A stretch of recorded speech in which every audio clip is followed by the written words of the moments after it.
Poor girl asks for food at the school party. What the young billionaire does moves everyone. Music blasts through the hallways of the elementary school, echoing a contagious joy that seems to have taken over every corner of the building.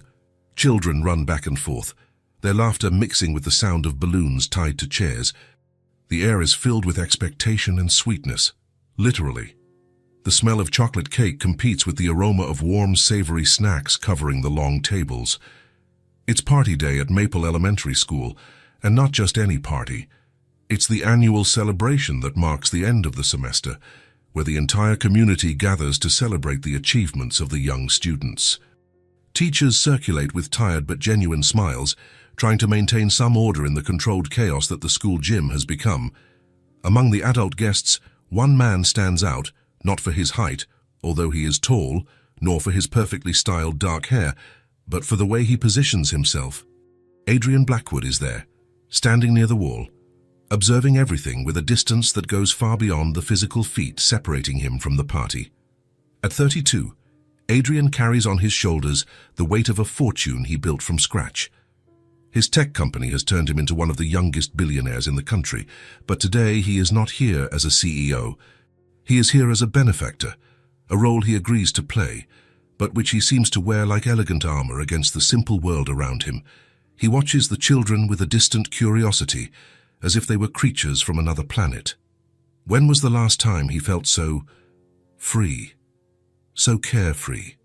The question arises in his mind and quickly disappears, because Adrian Blackwood has no time for nostalgia. His cell phone vibrates in his pocket.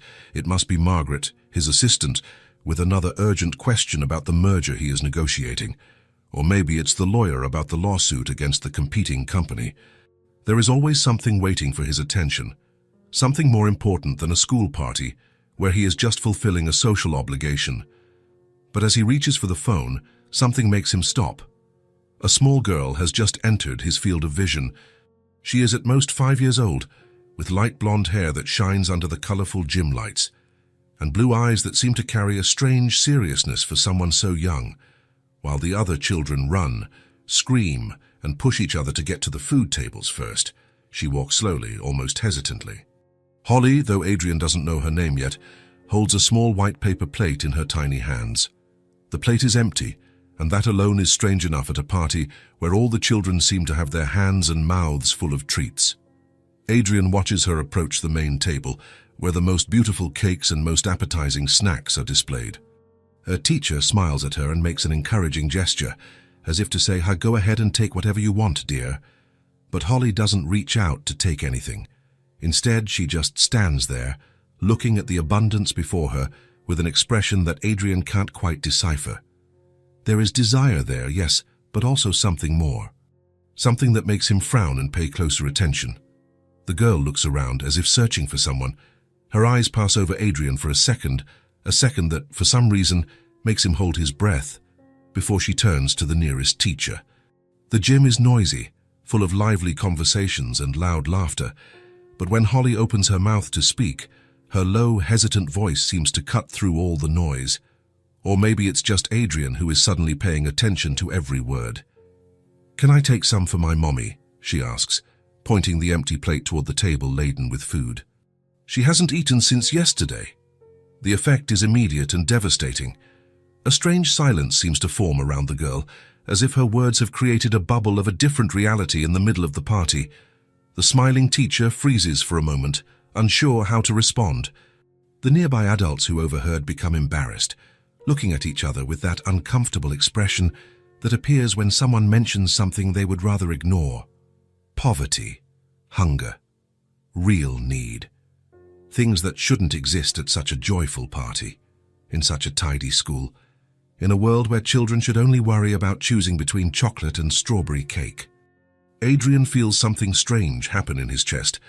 It's as if an invisible fist has closed around his heart and is squeezing slowly but firmly. He finds himself taking a step forward, not even realizing he has moved. Little Holly remains standing there, holding the empty plate, waiting for a response that doesn't come. Her blue eyes are clear and honest, without any trace of manipulation or drama. She is not putting on a show. She is not trying to draw attention to herself. She is just asking for permission to take care of someone she loves, and that simplicity, that purity in how she puts her mother's need above her own, hits Adrian like a punch to the gut. When was the last time he thought of someone other than himself? When was the last time he put someone else's needs first? The question rises in his mind and refuses to go away. The teacher finally reacts, placing a hand gently on the girl's shoulder. "Of course you can, sweetie," she says, but her voice sounds a bit forced, a little too loud. "You can take whatever you want for your mommy." Holly smiles then, the first genuine smile Adrian has seen from her, and begins to carefully place some snacks on her plate. She doesn't take much, just enough. She doesn't take the prettiest sweets, just the ones closest to her. She isn't thinking of herself. She's thinking about how to make the food last, how to bring something that can truly feed someone. Adrian watches her every move, and the strange feeling in his chest only grows stronger. There is something about this little girl, about this simple moment, that is stirring something inside him he can't explain. He looks around the party, at the tables overflowing with food, at the well-dressed adults talking about trivial matters, at the children playing without a care in the world. And then he looks again at Holly, who is carefully wrapping some snacks in a napkin as if they were the most precious treasure in the world. The contrast is stark, painful, too real to be ignored. For the first time in years, Adrian Blackwood feels he needs to do something, not to close a deal, not to impress someone, not to make money, just because it's the right thing to do. When Holly walks away from the table, holding the plate as if it were made of crystal, Adrian is still standing in the same spot. But something inside him has begun to change.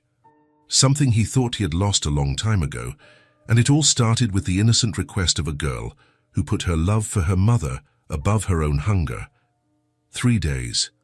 3 days since the school party, and Adrian can't get that image out of his head. Holly standing there, with her empty plate, asking for permission to take food to her mother who hadn't eaten since the day before. He tried to go back to his normal routine, meetings, phone calls, decisions that move millions of dollars. But every time he sits at his mahogany desk, every time he looks out the window of his 40th floor office, he sees those clear blue eyes and hears that small, hesitant voice. "Can I take some for my mommy? She hasn't eaten since yesterday." Margaret, his assistant, has already commented that he seems different, more distracted, less focused during presentations. Yesterday, he interrupted a meeting about acquisitions to ask if anyone there had ever been truly hungry. The awkward silence that followed was answer enough. On Wednesday morning, Adrian makes a decision he can't fully explain himself. Instead of going straight to the office, he asks his driver to take him to Maple Elementary School. The school is different now. Without the party, without the loud music, without the colorful balloons. It's just an ordinary school, with children running around the playground during recess. Adrian stands outside the fence, watching, feeling a bit ridiculous but unable to leave. He is looking for her, for Holly, and then he sees her. She is sitting alone on one of the playground benches, watching other children play. She isn't joining in the games, not running or shouting like the others, just watching, with that same serious expression that caught Adrian's attention at the party. He approaches the school entrance and asks to speak with the principal. It's not hard to get access. The Blackwood name opens many doors, and his generous donation to the school the previous year is still remembered with gratitude. Mr. Blackwood, the principal, Mrs. Patterson, greets him with a warm smile. "What a pleasure to see you again. How can we help you today?" "I'd like to speak with one of the students," Adrian says, feeling strangely nervous. "Holly, I don't know her last name. A little girl, light blonde hair. She was at the party on Saturday." "Ah, Holly Martinez." The principal's smile becomes a little more controlled. "May I ask the reason?" Adrian hesitates. How can he explain that he can't stop thinking about a 5-year-old girl? How can he say that something about her innocence has moved him in a way he doesn't understand? "I'd like to know more about her situation," he finally replies, "to see if I can help in any way." The principal studies him for a moment, then nods. Holly is a good girl, very responsible for her age. Her mother, well, she's going through a tough time. If your intentions are genuine, Mr. Blackwood, I'm sure any help would be welcome. A few minutes later, Adrian finds himself on the school playground, walking toward the bench where Holly is still sitting. She recognizes him immediately, and her eyes light up with surprise. "Hi," she says simply, as if it were completely normal for a billionaire to show up at school recess. "Hi, Holly." Adrian sits next to her on the bench, suddenly unsure how to talk to a 5-year-old. "Remember me? From the party?" "Of course." She turns her body to face him, excited now. "You were standing alone, watching everyone. You looked kind of sad." The observation catches him off guard. Children really do see things that adults prefer to ignore. "Maybe I was a little," he admits. "And you? Why aren't you playing with the other kids?" Holly shrugs, swinging her legs that don't reach the ground. "Sometimes I get tired and, well, some games need snacks, and I didn't bring any today." Adrian's chest tightens again. He looks at the other children, many of them eating sandwiches or cookies, sharing treats brought from home.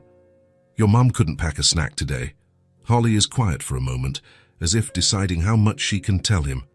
My mommy is unemployed," she says finally, with the brutal honesty only children possess. "She goes out looking for work every day, but it's hard. She drops me off at school before she goes looking." Adrian swallows hard. "And at home? Is there food at home?" "Sometimes." Holly swings her legs more slowly now. Almost never, actually. "Mommy says I shouldn't talk about it at school, but you seem nice, and you helped me on Saturday by letting me take food for her." "I didn't do anything on Saturday." "Yes, you did." Holly smiles at him. "You didn't get mad when I asked. Some adults get weird when I talk about Mommy not having food. You just looked sad in a good way." Sad in a good way. Adrian doesn't even know what that means, but he feels that Holly hit the nail on the head. "Holly," he says, choosing his words carefully, "if I wanted to help you guys, do you think your mom would let me?" The girl looks thoughtful for a moment. "I don't know. Mommy has her pride. She always says we can manage on our own." But she hesitates, then continues in a whisper. "I might have to stop going to school soon. Mommy can't afford the school supplies, and she said it might be better if I stay home to help her." The idea of Holly leaving school, losing the chance to learn and grow, to have a normal childhood, makes something explode inside Adrian's chest. It's a feeling he's never felt before, a mix of anger, sadness, and a desperate need to solve the problem immediately. "That's not going to happen," he says, with a firmness that surprises even himself. Holly looks at him curiously. "How do you know?" "Because I won't let it." Adrian turns to face her completely. "Holly, take me to your mom. I want to meet you both properly. You want to go to my house?" Her eyes widen. "If you'll let me." Holly thinks for a moment, then jumps off the bench. "Okay, but our house is small and kind of messy, and there isn't much stuff. You won't mind?"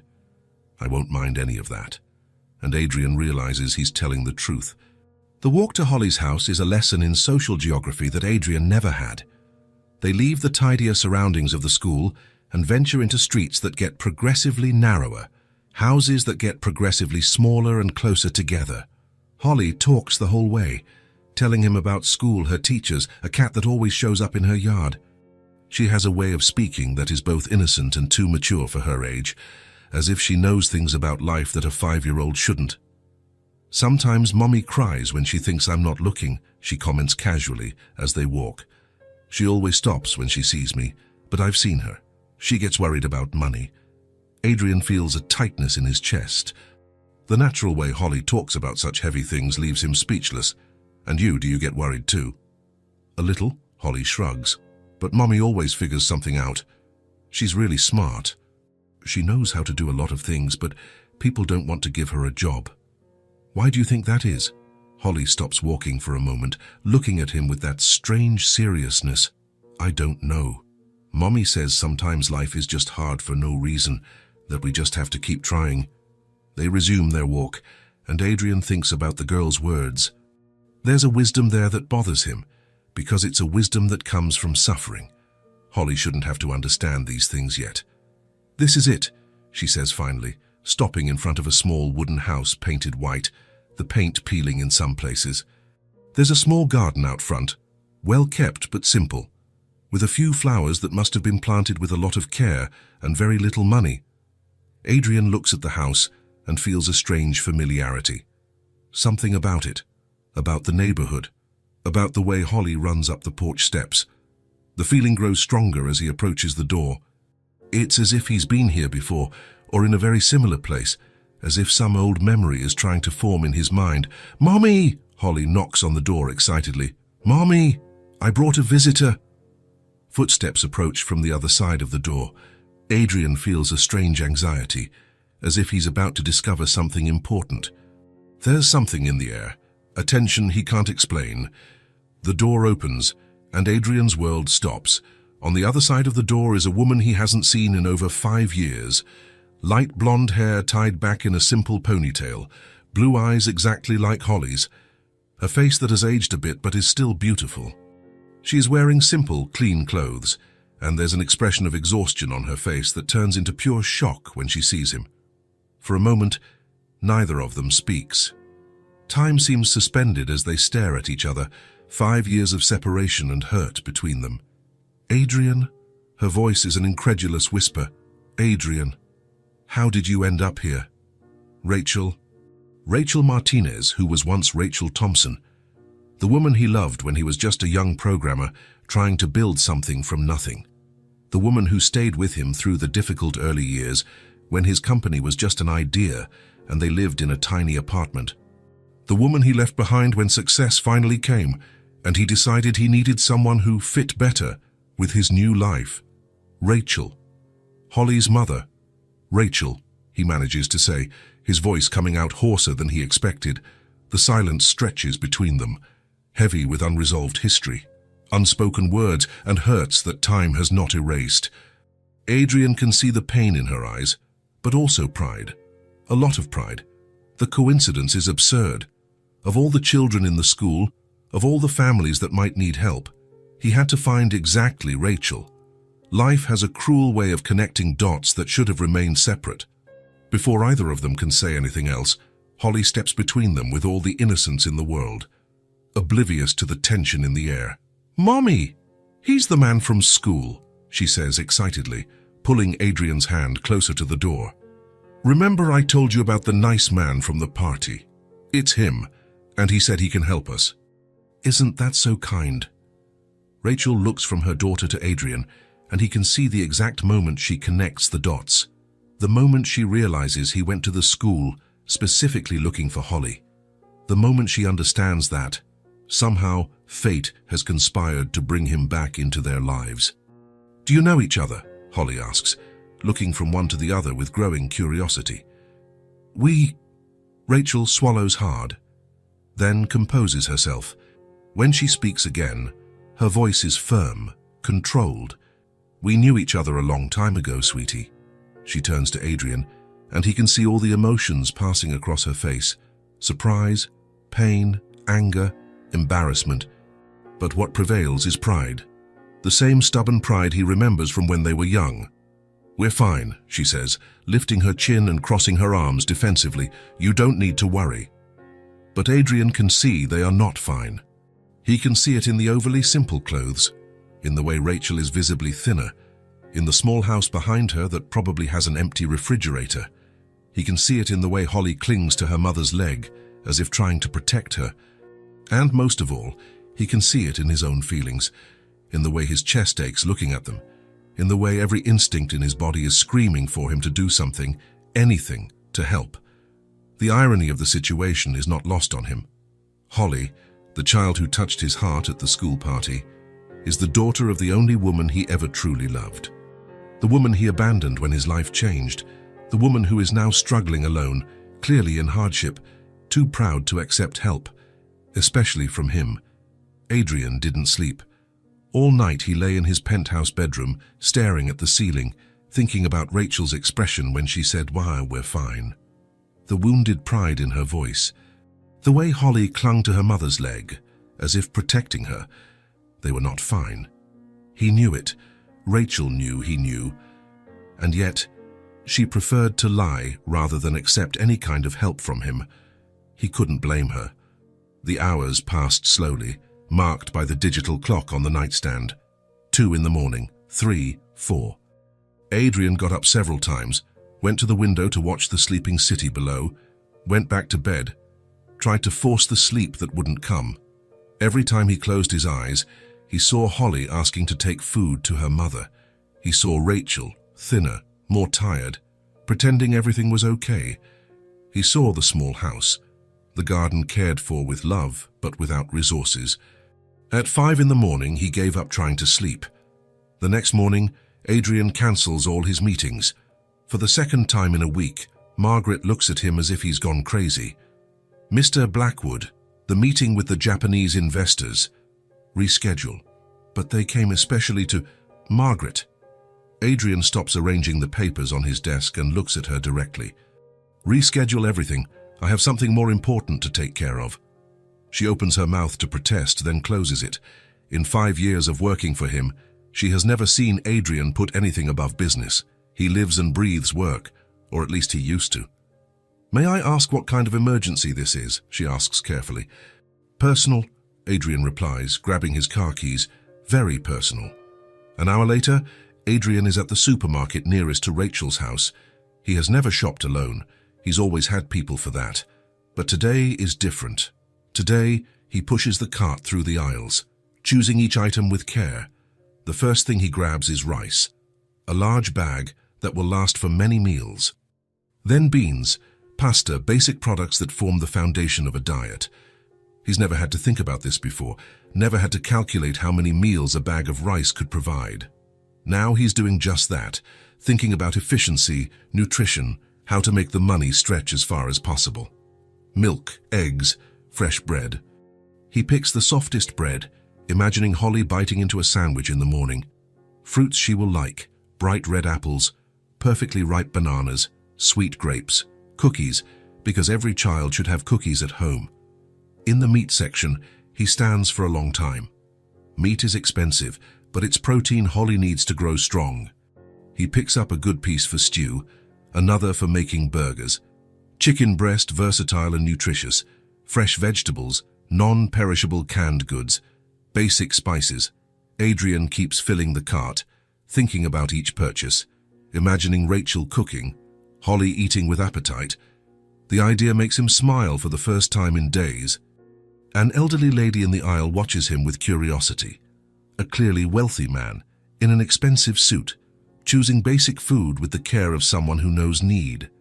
She must be wondering what the story is there. At the checkout, the cashier also looks curiously at the well-dressed man buying basic food, with a beautiful wicker basket he picked up in the gift section. Is it a gift? She asks, making small talk as she scans the items. Something like that, Adrian replies, smiling. That's nice. I'm sure whoever receives it will be very happy. He hopes so. It's 7 in the morning when Adrian parks his car on Rachel's street. It's too early to knock, but not for what he has planned. He watches the house for a few minutes. Everything is quiet. The living room curtains are closed, but there's a faint light in the kitchen. Rachel must be awake, getting ready for the day. Holly is probably still sleeping. Adrian takes the basket from the back seat. It's heavy, full of things they need. He has arranged everything carefully. The items that spoil faster at the bottom, the non-perishables on top, all arranged to look like a gift. He walks to the porch carefully, trying not to make a sound.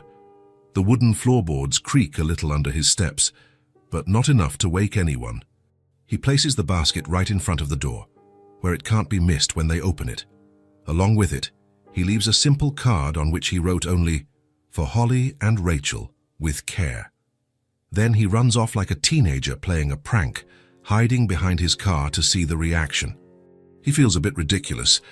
A 32-year-old billionaire hiding behind a BMW, but he can't resist. 15 minutes later, the door opens. It's Rachel. She's in a faded blue robe, her blonde hair in a messy bun, clearly having just woken up. She has a cup of coffee in her hand, probably weak coffee, stretched to last more days. She looks around for someone, then looks down and sees the basket. Adrian watches her expression change.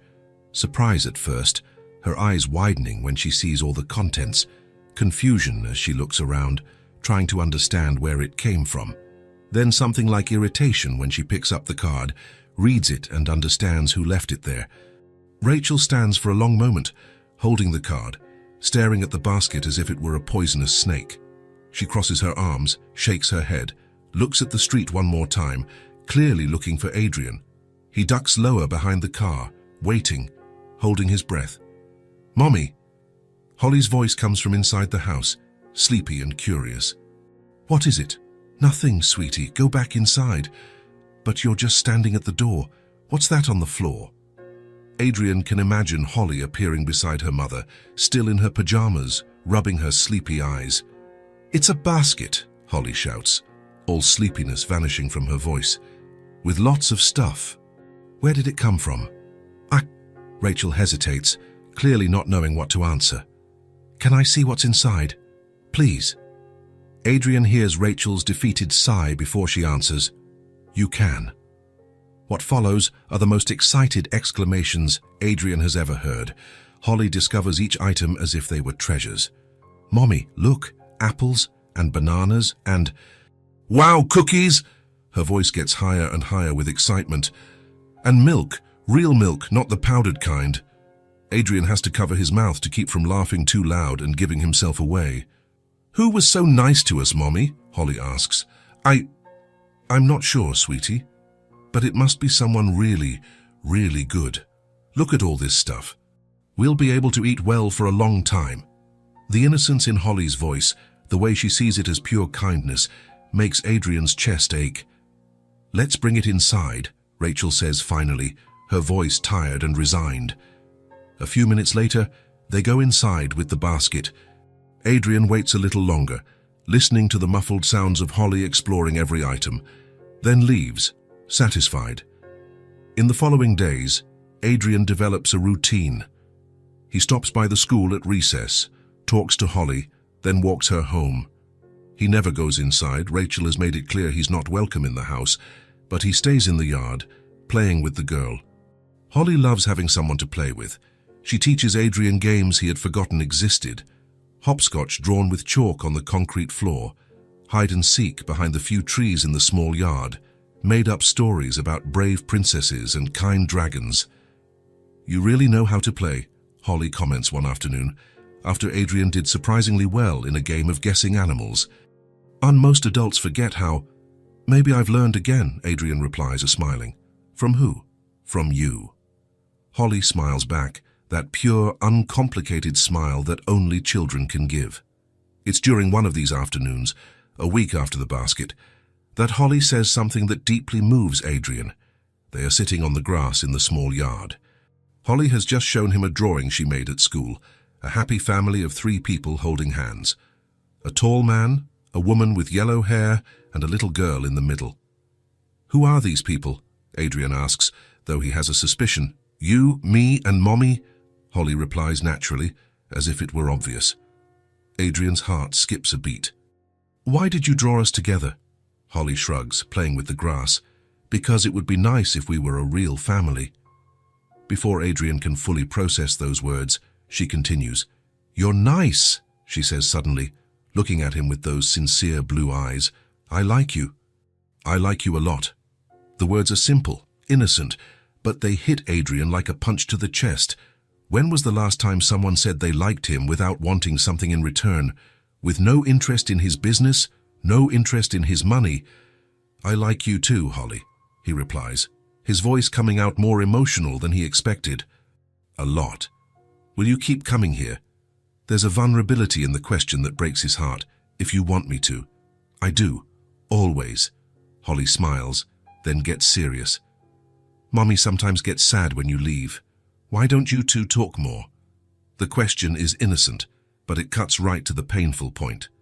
"It's complicated," Adrian says finally. "Did you do something bad to her?" The brutal honesty of children never ceases to amaze him. "I did," he admits. "I hurt your mom a long time ago. She still hasn't forgiven me." Holly looks thoughtful, pulling up blades of grass and making a small pile. "What kind of bad thing? How do you explain to a 5-year-old that he abandoned her mother when his life got better? How do you say he traded true love for ambition?" I left her when she needed me most, he says finally. I was selfish.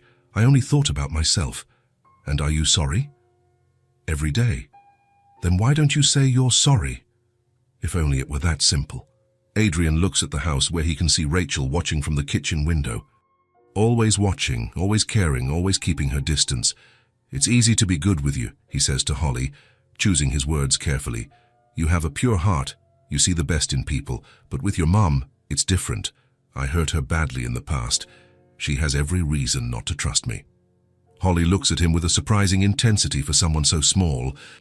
Sometimes Mommy cries in the bathroom, she says softly, as if telling a secret. She thinks I can't hear, but I can. She says your name sometimes. Adrian's heart stops for a second. She says my name. She gets mad and sad at the same time. I don't get it. Adrian looks at the window again. Rachel is still there, watching. When their eyes meet, she doesn't immediately look away as she usually does. For a moment, they just look at each other through the distance and the glass. He can see the internal struggle on her face, the part that wants to hate him fighting with the part that still remembers what they had. The part that wants to protect Holly fighting with the part that sees how happy her daughter is with him around. She likes you too, Holly says, following his gaze, just in the complicated adult way. The complicated adult way. If only things could be as simple as in the eyes of a 5-year-old child. That night, after Adrian leaves and Holly is asleep, Rachel allows herself to cry. She sits in the small kitchen, surrounded by the groceries Adrian left on her doorstep a week ago. Enough food for 2 whole weeks, food she could never afford to buy. The pantry, which had always been a painful reminder of her limitation, is now full. Her pride tells her to return everything, to take it all back to him and say she doesn't need charity, to prove she can take care of her daughter on her own without help from anyone, especially not him. But a mother's love is stronger than pride. Holly has eaten well these past few days, smiled more, played more, stayed up later at night, excited to talk about her games with the nice man from the yard. She drew a family, the 3 of them together, and stuck it on the fridge with an old magnet. Rachel looks at the drawing now, tears blurring her vision. Holly drew Adrian taller than he really is, and herself in the middle, holding both their hands. Everyone is smiling, and Rachel knows that her daughter's happiness is more important than her wounded pride. Still, the tears come. Tears of relief for having food in the pantry, for not having to calculate every penny. Tears of shame for needing this help, for not being able to properly provide for her own daughter. Tears of anger that Adrian has reappeared in their lives right now, when she needs it most and can least refuse. That he found Holly of all people, that he touched her daughter's heart, and tears of something she doesn't want to admit, an old longing that insists on hurting even after all these years, a part of her that still remembers what it was like to be loved by him, what it was like to believe they would build a life together. She wipes her eyes with the back of her hand and goes to check on Holly, who is sleeping peacefully for the first time in weeks. Her belly isn't empty. She isn't worried if there will be breakfast the next day. Rachel gently touches her daughter's face and makes a silent decision. Her pride can wait. Holly has to come first. Always. Outside, Adrian is sitting in his car watching the dark house. He saw the kitchen light go out a few minutes ago, saw Rachel pass by Holly's bedroom window. He's not quite sure why he's still there, not sure why he can't just leave right after Holly goes inside for dinner. Maybe it's because, for the first time in years, he feels genuinely useful. Not for closing deals or making money, but for making a child smile. For putting food on the table of someone who needs it. For trying, however inadequately, to fix at least a part of what he broke in the past. His phone vibrates. Margaret, probably. With another crisis that needs his immediate attention. There's always a crisis. There's always something more important waiting.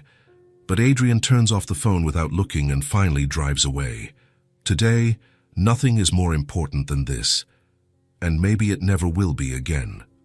3 weeks had passed since Adrian started showing up in Rachel's yard, and the routine had turned into something none of the 3 could imagine living without anymore.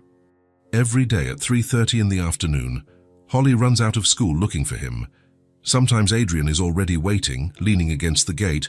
Other times she finds him walking toward the house, but he is always there. "Adrian!" she shouts, running to him with her backpack bouncing on her back. "Today the teacher said I made the best drawing in the class." "Really?" Adrian smiles, taking the heavy backpack off her shoulders. "Can I see it?" And so their afternoons begin. Holly shows him her schoolwork, tells him about her friends, complains about the cafeteria food that she no longer has to eat, because she has a packed lunch from home. Adrian listens to everything with an attention he never gave to any business meeting. Today is Friday, and Holly is especially excited because there's no school on the weekend. That means more time to play. "Are you coming tomorrow?" she asks, as they walk down the street that has become familiar to Adrian. "If you want me to." "I always want you to." Holly jumps with joy. "I'm going to make more drawings tonight. Drawings of us." This has become her new obsession, drawing the two of them together in every imaginable situation. Playing in the park, eating ice cream, watching TV, even flying in space as astronauts. Holly has taped all of them to her bedroom wall, creating an art gallery that tells the story of a friendship growing every day. When they arrive at the house, Rachel is in the small garden, watering the flowers. She waves at them, but, as always, keeps her distance. Adrian has learned not to approach her directly. It's a game of patience he is willing to play for as long as it takes.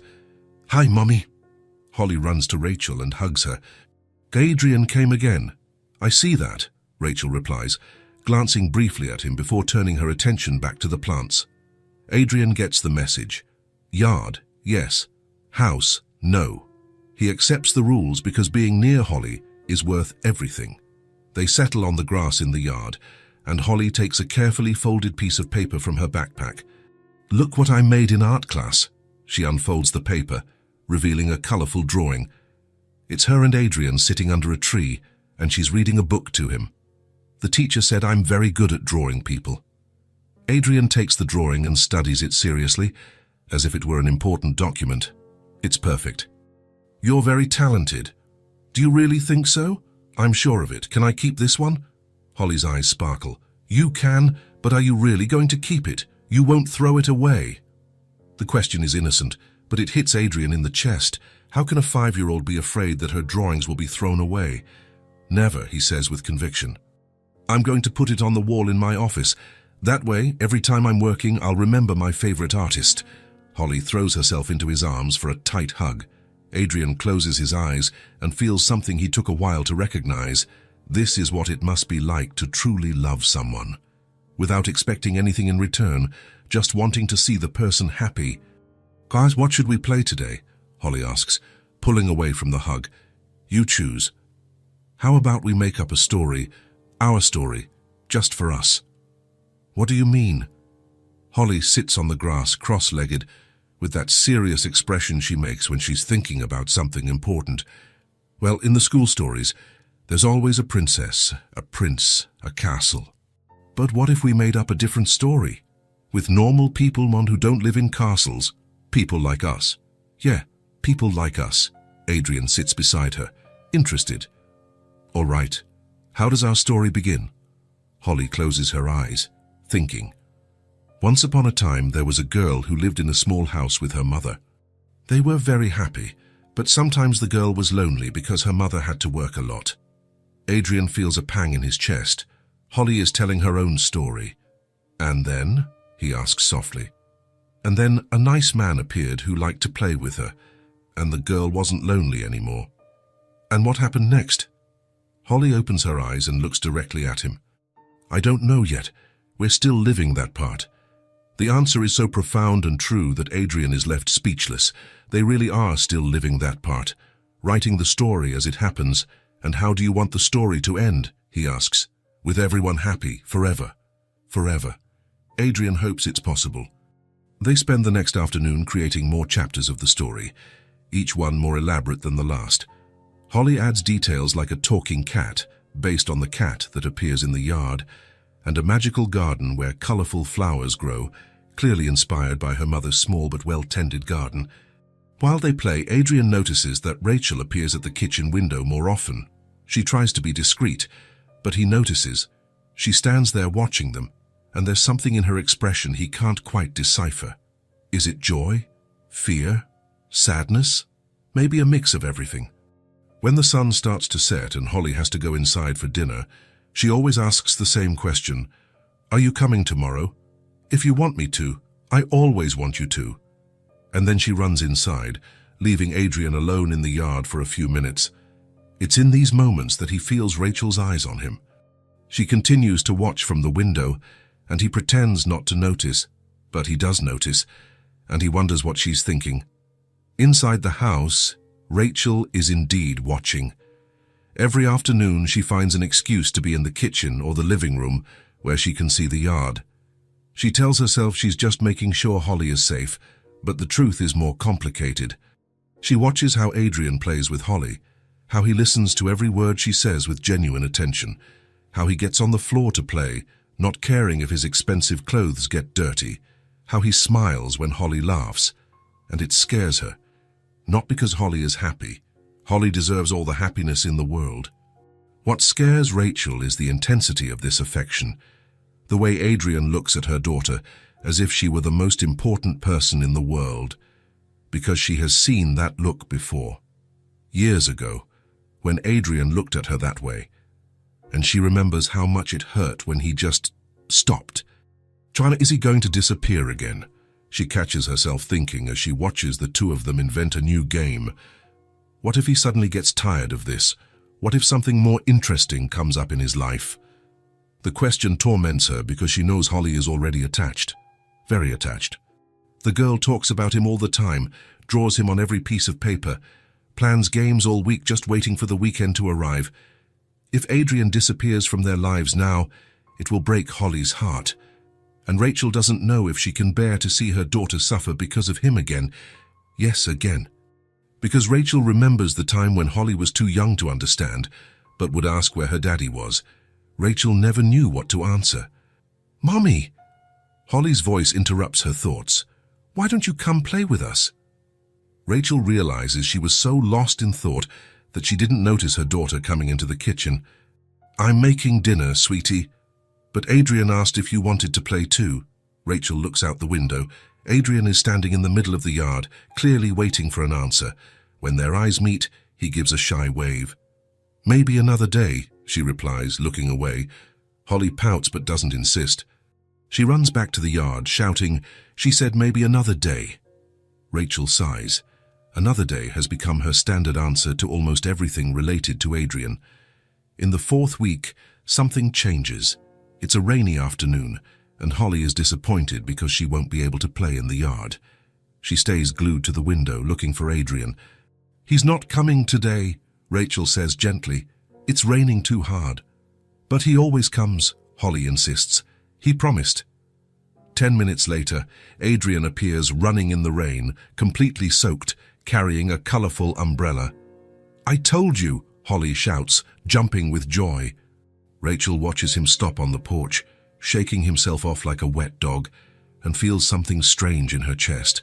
He really came. In the rain, without a second thought. Holly opens the door and runs out to hug him. "You're all wet." "I am. But I brought this." He shows her the umbrella. "I thought we could play a game of dancing in the rain." "Really?" "Really? If your mum lets us." They both look at Rachel, who is standing at the door. Holly with pleading eyes, Adrian with a hopeful expression. "You'll get sick," she says, but her voice lacks conviction. "Please, Mommy, just for a little bit."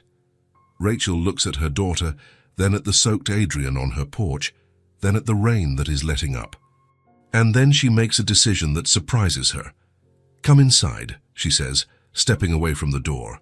"You'll catch pneumonia out there." Holly's eyes widen. Adrian looks surprised too. "Come in, quickly, before I change my mind." It's the first time Adrian has been inside the house. It's small, simple, but extremely organized and clean. There are Holly's drawings everywhere, a few plants in the living room, old but well cared for furniture. "Sit there," Rachel points to the sofa. "I'll get a towel." When she returns, Adrian is sitting on the edge of the sofa, clearly nervous. Holly is beside him, chattering about the house's decor.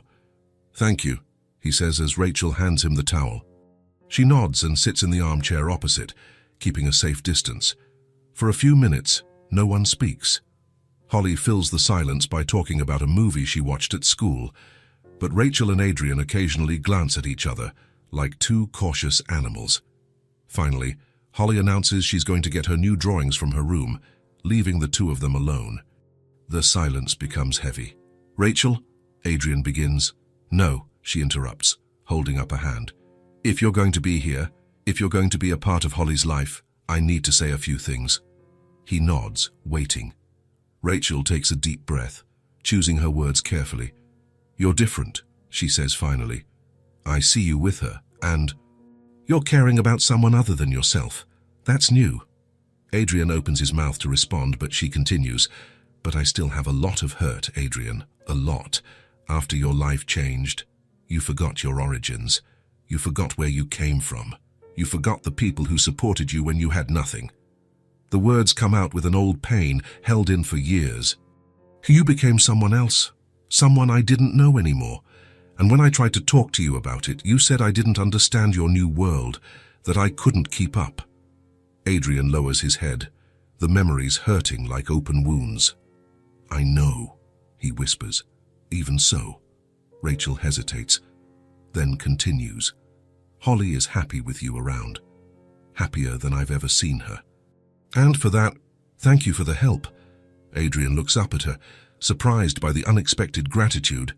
"I wanted to do more for you," he says, his voice thick with emotion. "I feel something with Holly that I've never felt before. It's like she reminded me of who I was before everything got complicated."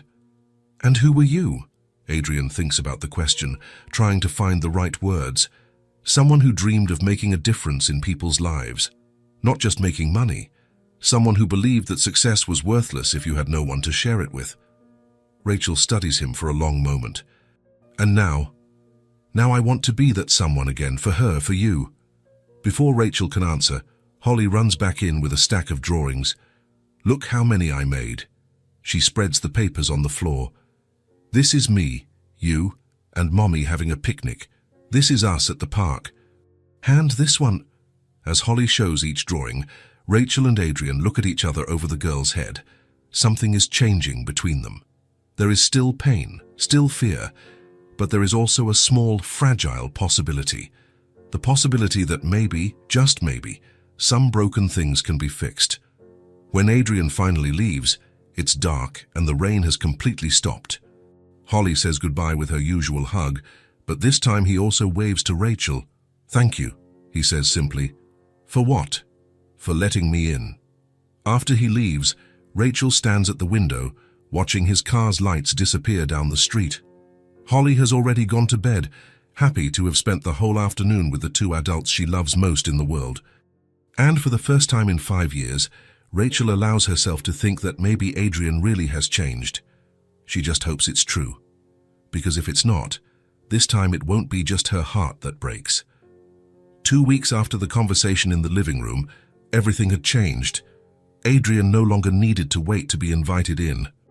The front door became familiar under his footsteps, and Holly was no longer surprised to see him sitting at the small kitchen table when she came home from school. "Hi, Adrian!" she would shout, throwing her backpack on the floor and running to hug him.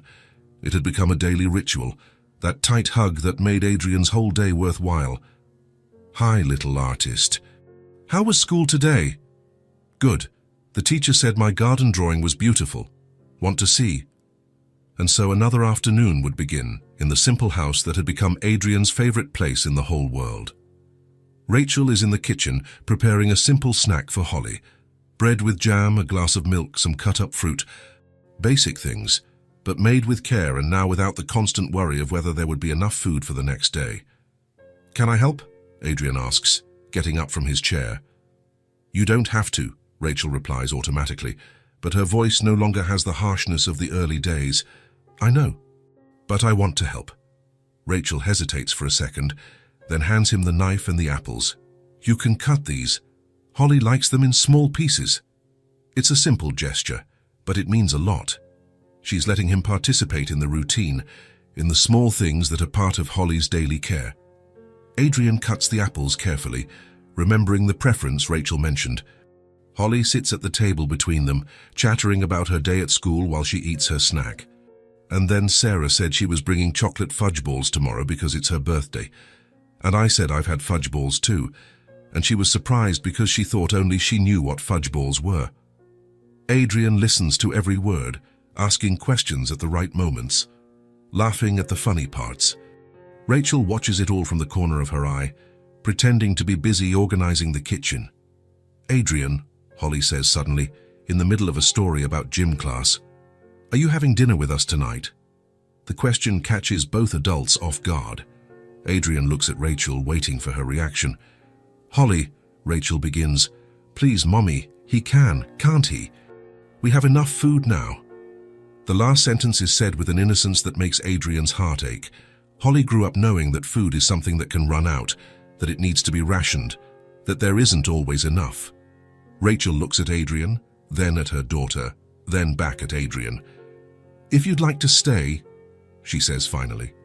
"I'd love to." And so Adrian stays for dinner, and the next day too, and the day after that. Within a week, it became routine.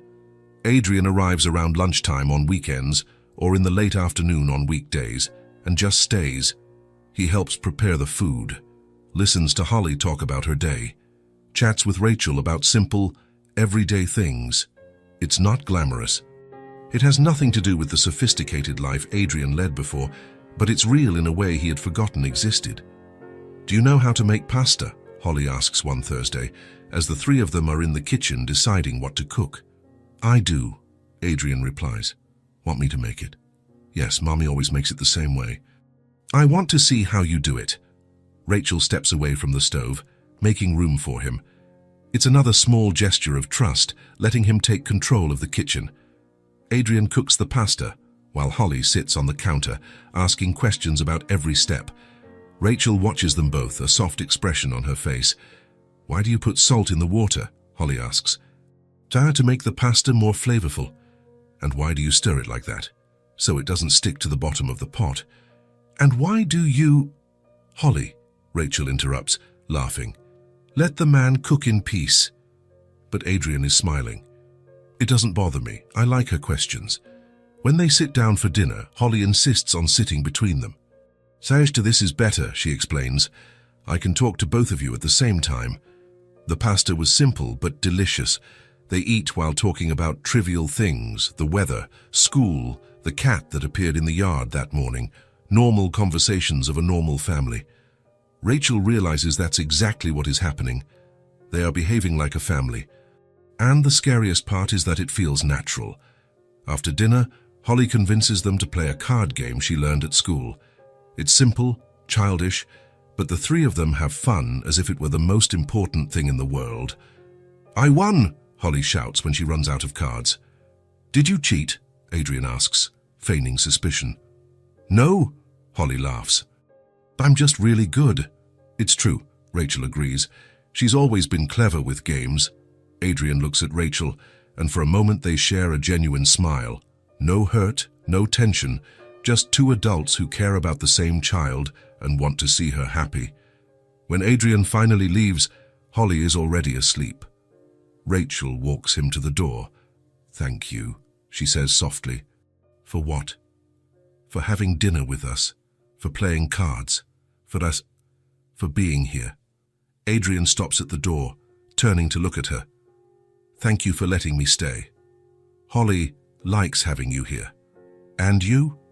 The question slips out before he can stop himself. Rachel is quiet for a long moment. "I'm getting used to it," she finally replies. It's not a declaration of love, not even complete forgiveness, but it's something, it's a start. As the days go by, Adrian's presence in the house becomes increasingly natural. He knows where Rachel keeps the plates. He knows Holly likes orange juice for breakfast. He knows the stove takes a while to heat up. He brings small gifts sometimes. Nothing extravagant.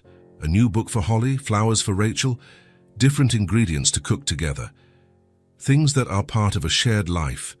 Holly blossoms with this constant attention. She laughs more, plays more, talks non-stop about everything and anything.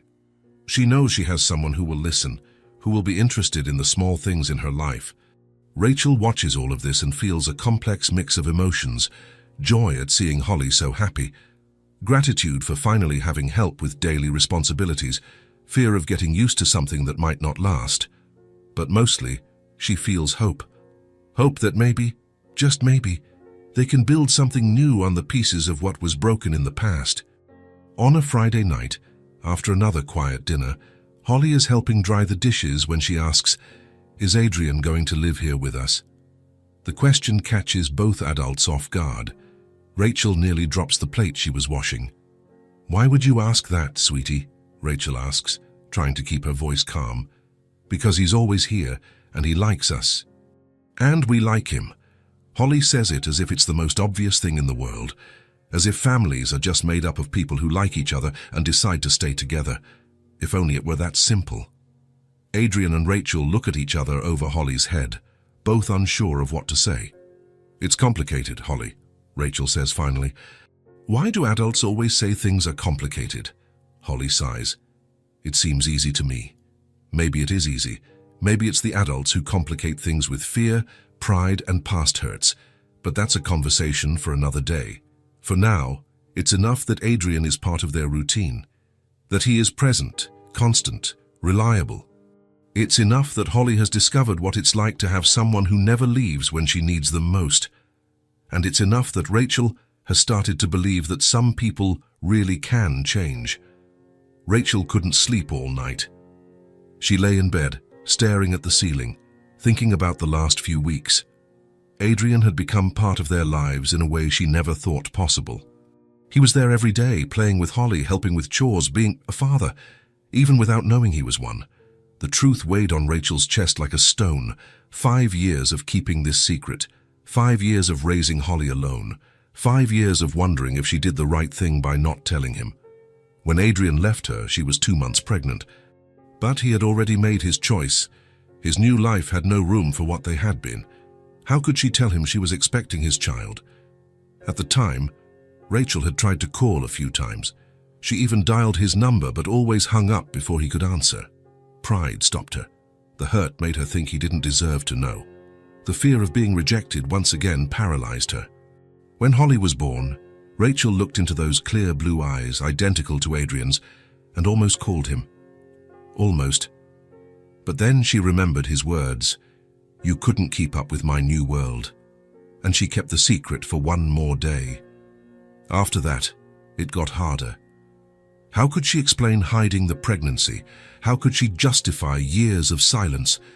How could she say that the 5-year-old daughter he was learning to love was in fact his own? But now Adrian was back, and he was proving to be a different man from the one he was 5 years ago.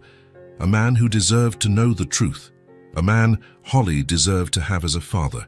Pride, fear, hurt. All of this made her decide to raise Holly alone at the time. But now, seeing how he was with her, how he cared, how he loved without even knowing she was his blood, Rachel knew she couldn't hide it any longer. The next morning, Holly went to school as usual. Adrian came to pick her up, as usual. They had lunch together, played in the yard, did homework. Everything normal, everything routine. But Rachel knew today would be different. She had made her decision.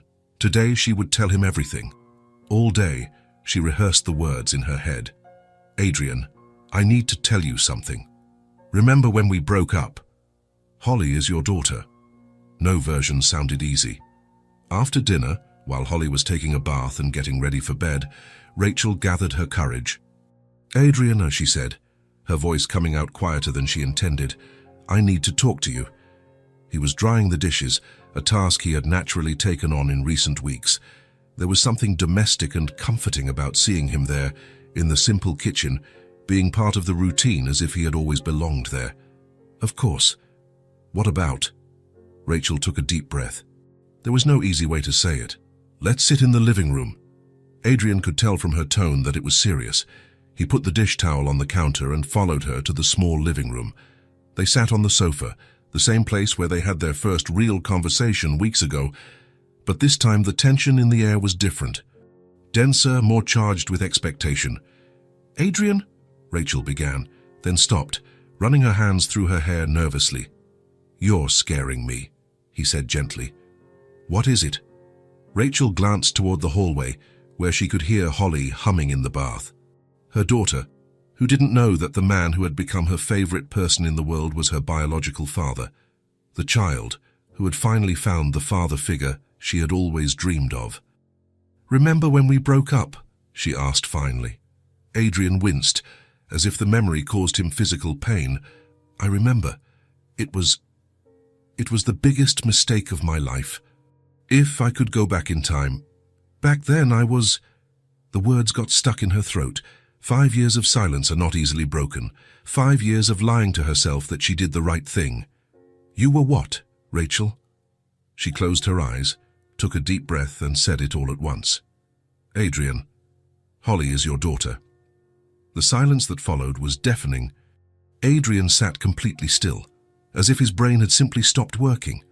He looked at Rachel, then toward the hallway where Holly was still singing, then back at Rachel. What? He whispered, as if unsure he had heard correctly. When you left me, I was 2 months pregnant. I didn't know how to tell you. You had already made it clear you wanted a new, different life. How was I supposed to tell you I was expecting your child? Adrian remained silent, processing the information. Rachel could see the emotions crossing his face. Shock, confusion. Then something that looked like deep pain mixed with something she couldn't identify. Holly is... My daughter, he repeated, as if testing the words on his tongue. She is... For 5 years. For 5 years I raised her alone. Yes. Adrian put his face in his hands, covering his eyes. His shoulders trembled slightly. When he spoke, his voice was choked. My God, Rachel. My God. She's my daughter. That's why, Rachel continued, her own voice trembling, the words tumbling out in a nervous stream. That's why I need to know, Adrian. If you're not ready to take on this role, I'd rather you leave before she gets hurt. Adrian took his hands away from his face and looked at her, his eyes shining with unshed tears. There was something in his expression that Rachel had never seen before. An intensity, a fierce determination. Leave, he repeated, incredulous. Rachel, are you telling me that Holly, that amazing, smart, caring little girl, is my daughter? Yes. And you think I would want to leave? His voice grew firmer, more intense, charged with an emotion that made Rachel's heart race. I am never leaving you again, he said, with a conviction that made Rachel's heart pound. Never again. I want to acknowledge my daughter and be present for every moment of her life. The words came out like a sacred promise, an oath Adrian made not just to Rachel, but to himself. Before Rachel could respond, they heard the pitter-patter of bare feet running down the hall. Mommy, we're out of shampoo, Holly shouted, appearing in the living room in pink pajamas, her wet hair dripping on the floor.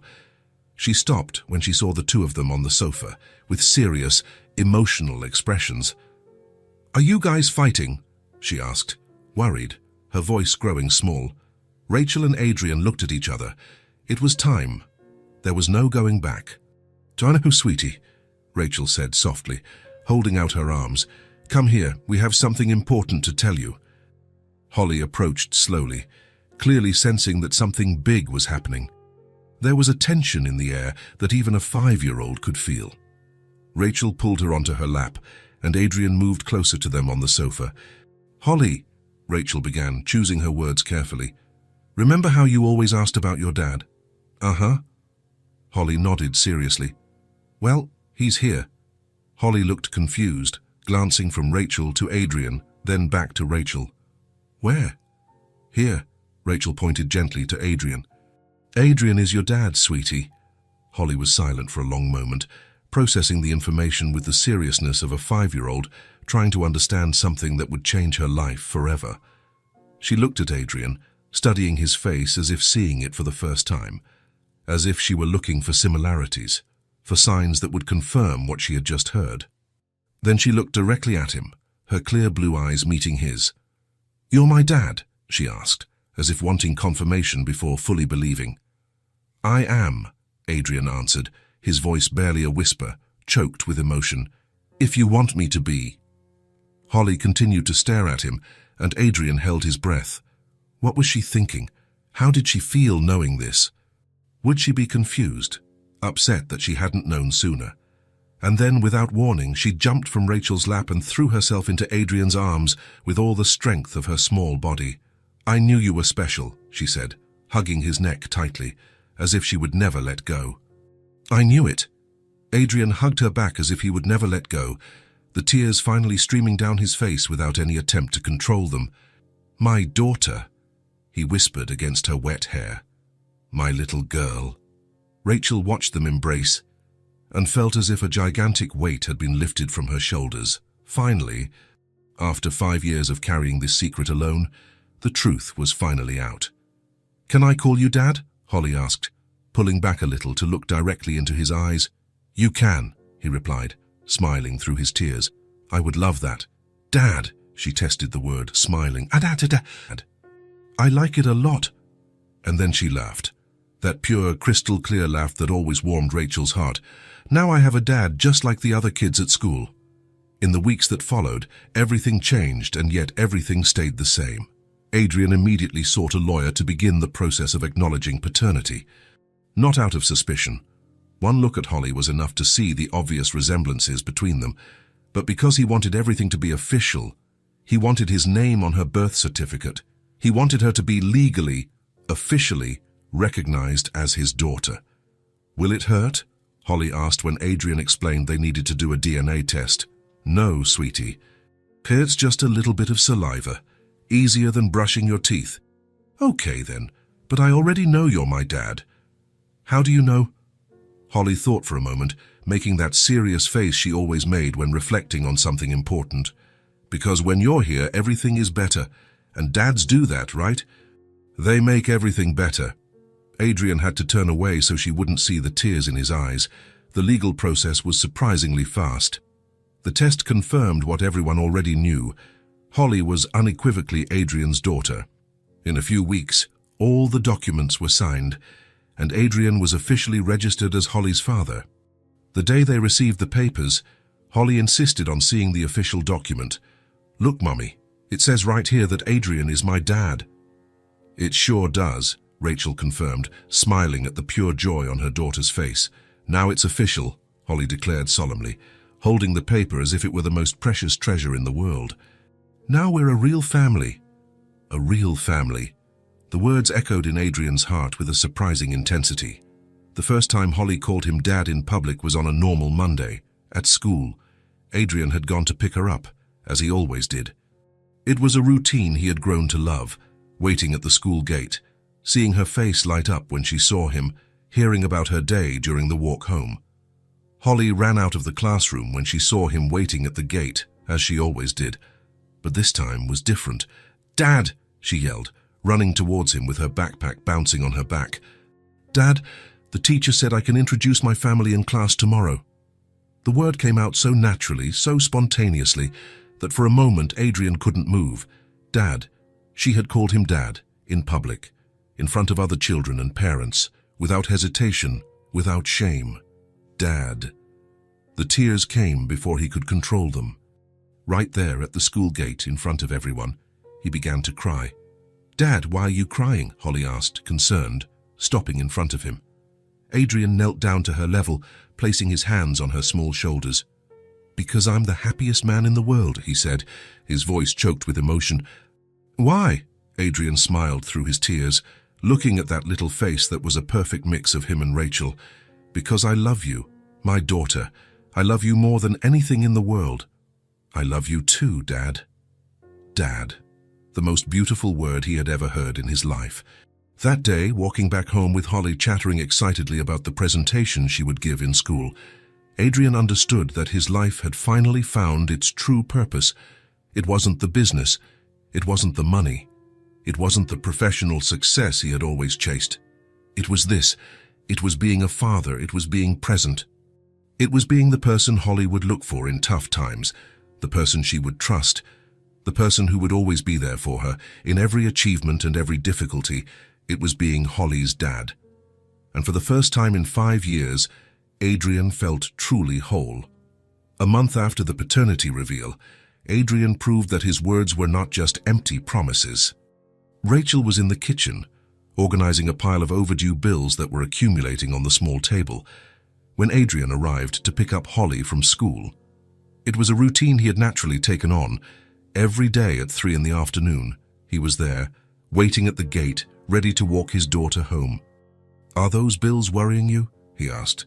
Noticing the tense expression on her face, Rachel quickly gathered the papers, trying to hide them. "It's nothing, just some things to organize." "Rachel," his voice was gentle but firm, "we don't have to pretend anymore. We're a family now, let me help." She hesitated. Pride still stung when she had to accept help, especially from him. But the reality of the overdue bills was stronger than her pride. There's some late bills," she finally admitted. "Electricity, water, a few installments. I could manage when I was unemployed, but everything fell behind." Adrian took the bills from her hand and started looking them over one by one, without judgment, just calculating. "What's the total?"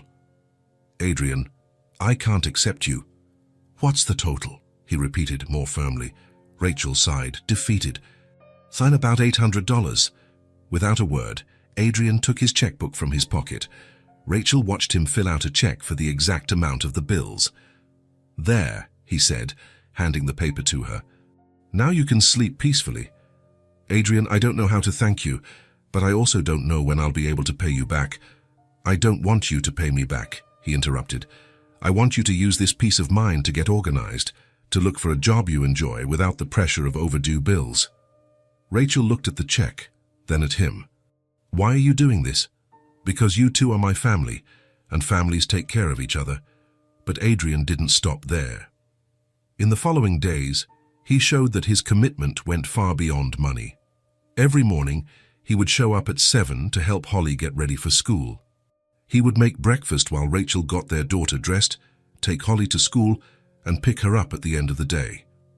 "You don't have to do this every day," Rachel said one morning, watching him fry eggs in her kitchen as if it were the most natural thing in the world. "I want to," he replied simply. "I lost 5 years of her life. I don't want to miss another day." And it wasn't just the big things.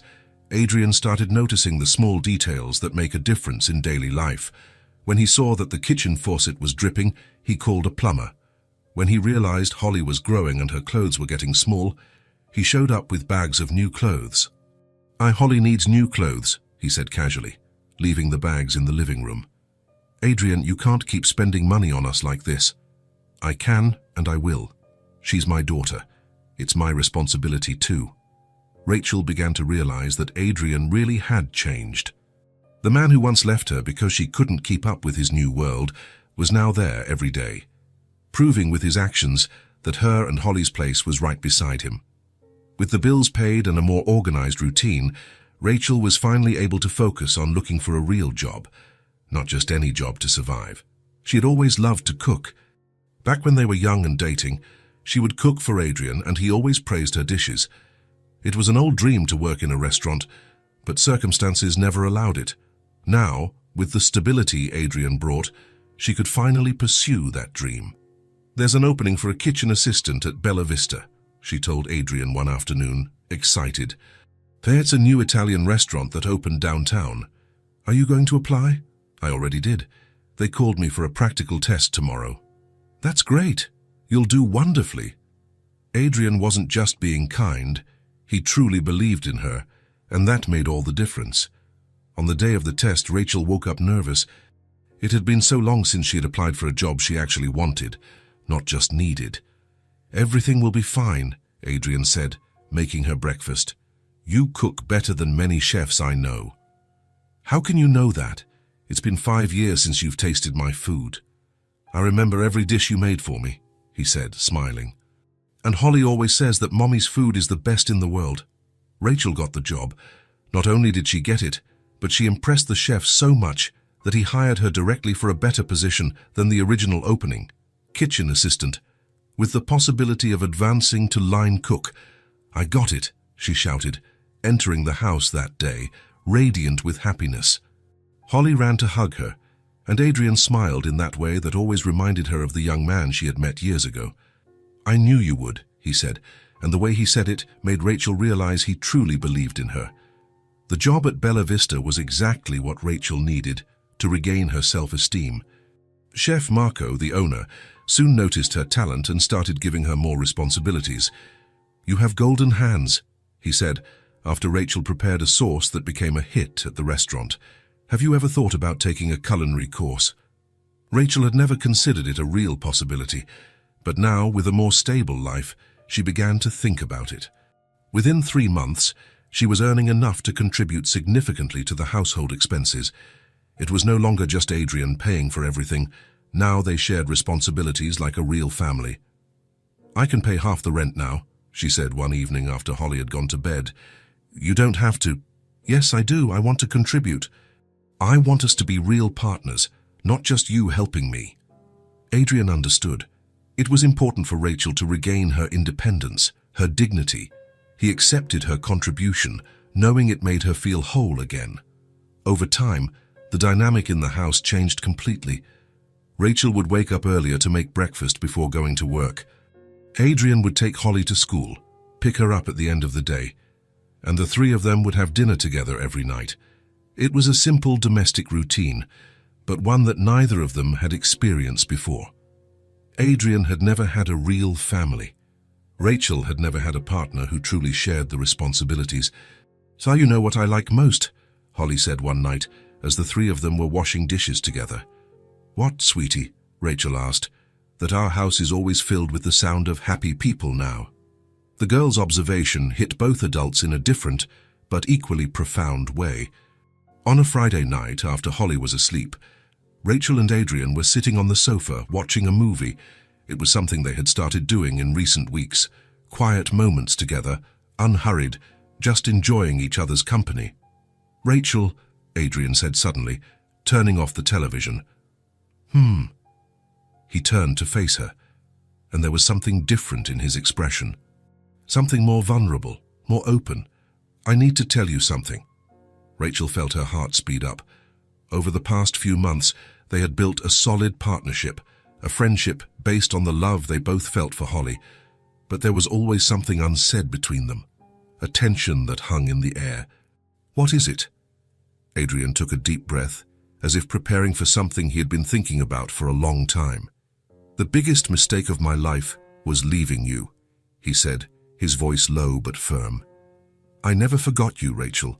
I never stopped loving you. I know I hurt you in a way that might be impossible to forgive, but I want a second chance." Rachel remained silent, looking at him. She could see the sincerity in his eyes, could feel the weight of his words. They were words she had dreamed of hearing for years, then had tried to forget she ever wanted to hear. "Adrian." "You don't have to answer now," he said quickly. "I just needed you to know. For you to know that all of this, being here, taking care of you, building a life together, it's not just because of Holly. It's because I love you. I always have." Rachel continued to look at him, feeling a complex mix of emotions: love, fear, hope, caution. Instead of answering with words, she simply smiled. A small but genuine smile.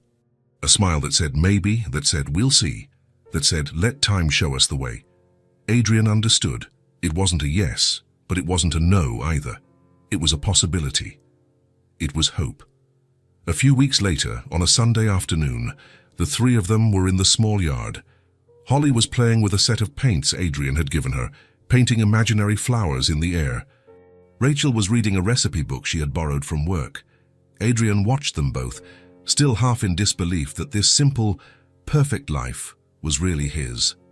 "Come here," Holly said suddenly, dropping her paints. "I want to take a picture of our family." She ran into the house and came back with the old camera Rachel kept in a drawer. "Holly, you don't know how to use that camera," Rachel laughed. "Yes, I do. The teacher taught us. You just have to press here." She positioned the camera on a small stool, set the timer, and ran to join the two of them. "Everyone together," she shouted. Rachel got up from her chair. Adrian moved closer, and the three of them posed for the photo. Holly in the middle, Rachel on one side, Adrian on the other. But at the last second, Holly had a better idea. "Family hug!" she yelled, pulling the two adults closer. And there, in the small yard of the Simple house, the three of them hugged. Rachel felt Adrian's arm around her shoulders, felt Holly squeeze between them, and for the first time in 5 years, she felt whole. The camera clicked, capturing the moment.